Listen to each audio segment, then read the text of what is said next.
आज मांग संख्या 27 पेयजल पर आपने मुझे बोलने का अवसर दिया, उसके लिए मैं आपका बहुत बहुत आभारी हूं। आज पेयजल की बहुत महत्वपूर्ण डिमांड है। जल के बारे में हमारे शास्त्र कहते हैं, जले विष्णु थले विष्णु विष्णु पर्वत मस्तका।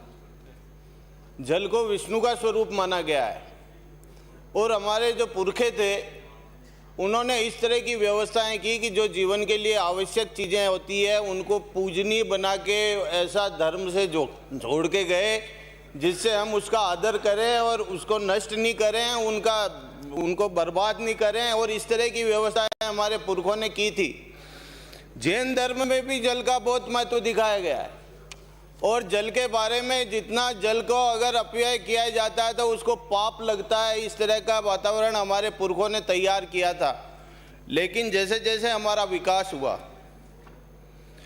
70 वर्षों के बाद जब देश आज़ाद हुआ, हम आज दूषित जल पी रहे हैं। जब 70 वर्षों पहले की जो स्थिति थी, हमारी नदियाँ इतनी शुद्ध और सात्विक थी, पेयजल के सारे स्रोत हमारे इतने शुद्ध और सात्विक थे कि पेयजल पीने के लिए किसी गांव में चले जाओ, किसी से मांगने की जरूरत नहीं पड़ती थी। जो स्रोत होते थे उन स्रोतों से पानी मिल जाता था और चलते राहगीर को कहीं कोई तकलीफ नहीं आती थी। आज पानी पीने के लिए हमको 25-25 रुपए की बोतल खरीदनी पड़ती है। ये हमने क्या विकास किया, इस बारे में हमको चिंतन करना चाहिए कि आज पीने के पानी का कीमत दूध के बराबर हो रही है, जिसके कारण से 25 रुपये, और अगर हम किसी होटल में चले आए तो 50 रुपये से नीचे वो बोतल मिलती नहीं है। माननीय सदस्य, कृपया आप शांत रहे, बोले नहीं। आप बोलिए, इनसे कह रहा हूँ, आपके मित्रों से। हमारे संपूर्ण ब्रह्मांड की जो रचना हुई है उसमें पंच तत्व महत्वपूर्ण है और पंच तत्व में जल का प्रमुख स्थान है। जल, वायु, पृथ्वी, अग्नि और आकाश, इन पंच तत्वों से इस पूरी सृष्टि की रचना हुई है। हमने इन पंच तत्वों को इतना बर्बाद किया है कि ये सृष्टि नष्ट होने की कगार पे आई है। हमने जल को प्रदूषित किया। जल को आज फ्लोराइड युक्त पानी पीने को हम मजबूर हो रहे हैं। नदियाँ हमारी सारी प्रदूषित हो चुकी है। मेरे भीलवाड़ा शहर में ये हालत है कि कोठारी नदी जो मेरे शहर के बीच में से होके जाती है, उसमें आज से 20-30 साल पहले, 40 साल पहले खेती करने वाले जब जाते थे तो वहीं का उन कुओं का पानी पीते थे। लेकिन आज शहर के आसपास जितनी कृषि योग्य जमीन है, लोग पीने के पानी के लिए अपने घर से बोतल भर के ले जाते हैं। कुओं से पानी वो फसलों को पिलाते, लेकिन पीने का पानी बोतलों में भर के ले जाना पड़ता है। इतना प्रदूषण हमने इस जल को किया है, ये हमारे लिए बहुत सोचने और चिंता की विषय है। आज हमने पृथ्वी को प्रदूषित कर दिया। जितने रसायन डालने थे, यूरिया, DAP डाल के हमने पृथ्वी को प्रदूषित किया है। आज इन जो विकास हमारा उद्योगों के माध्यम से हुआ है, हमारी सारी नदियां, इन उद्योगों का जो प्रदूषित जल होता है वो नदियों में बह के जा रहा है और आज सारी धरती हमारी नष्ट हो चुकी है लगभग।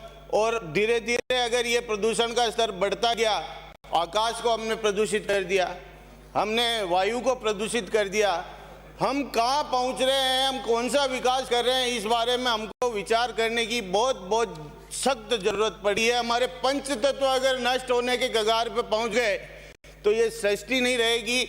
इसको हम जल्दी से जल्दी, अगर जितना जल्दी समझेंगे, ये मानवता के लिए बहुत आवश्यक तत्व है। मोदी जी का जो जल जीवन मिशन है, इस देश में पहला प्रधानमंत्री हुआ है जिसने ये सोचा कि 70 वर्षों के बाद पेयजल के बारे में प्रत्येक घर में नल पहुंचाना, और 2024 तक उन्होंने नल पहुंचाने की पूरी योजना पूरे देश में बनाई है।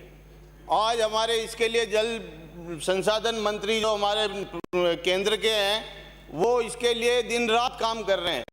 राजस्थान सरकार का भी ये दायित्व बनता है कि वो जो सहयोग कर रहे हैं, पेयजल देने की जिम्मेदारी हमेशा राजस्थान सरकार की, हमारी प्रांत सरकार की होती है।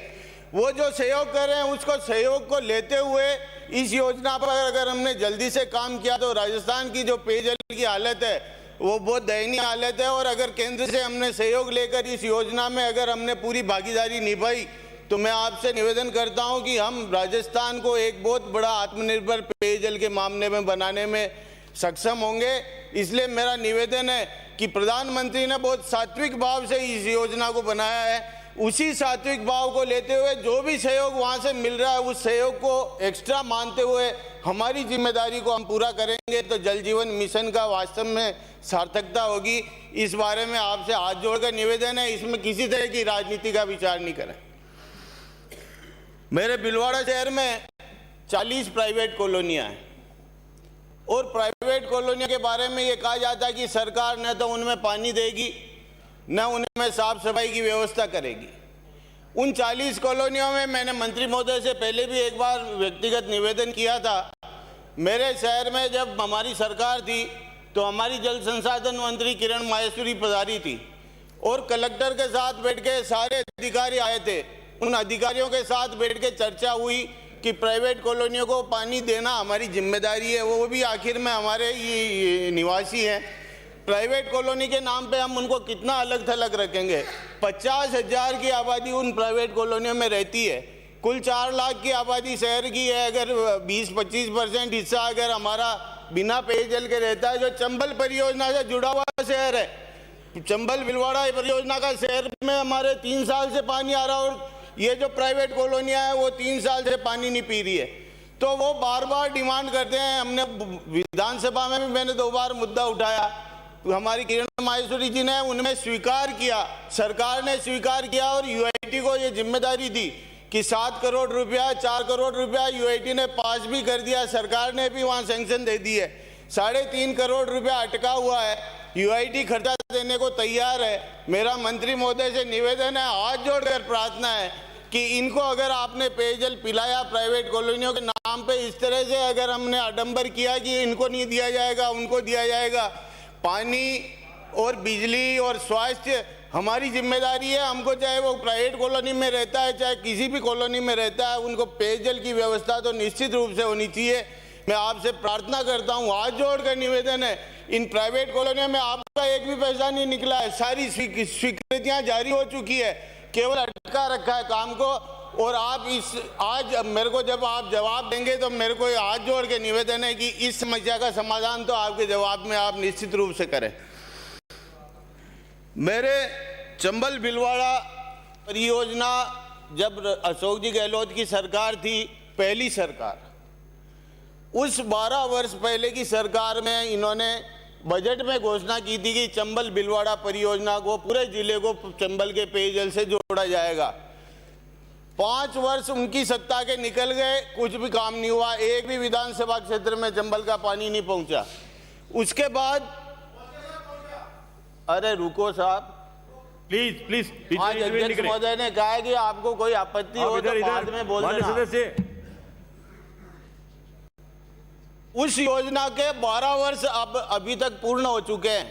केवल 3 विधानसभा क्षेत्र, भीलवाड़ा शहर, आसीन और मांडल, इन विधानसभा क्षेत्रों के अलावा 4 विधानसभा क्षेत्रों में एक बूंद पानी आज तक चंबल का नहीं पहुंचा है।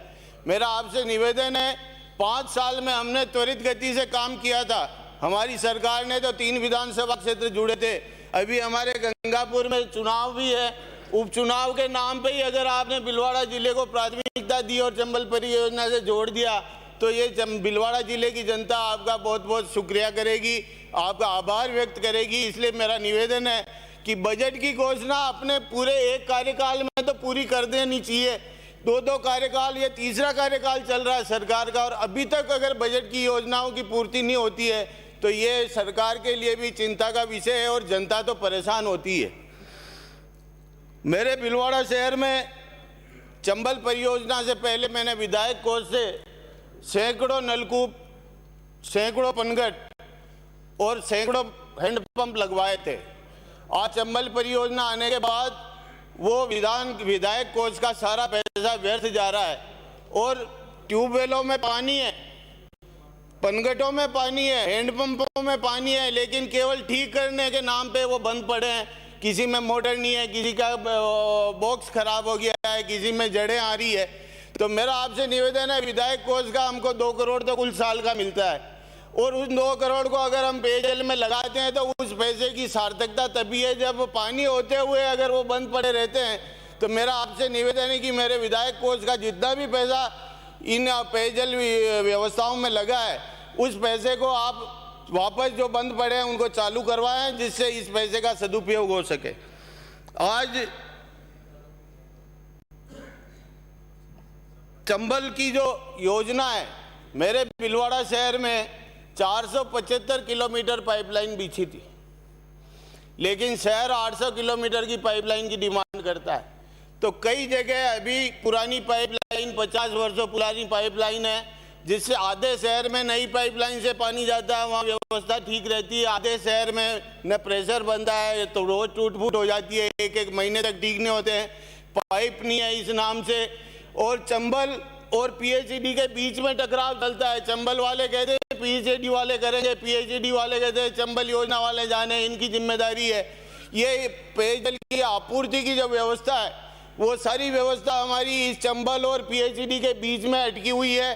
तो मैं मंत्री महोदय से आग्रह करूंगा कि चंबल परियोजना की जो मेंटेनेंस की जिम्मेदारी है या सप्लाई की जिम्मेदारी है, एक डिपार्टमेंट को आप निर्देशित करें कि सप्लाई की जो व्यवस्था है या तो पीएचईडी अपने हाथ में ले या चंबल पूरी तरह से अपने हाथ में ले।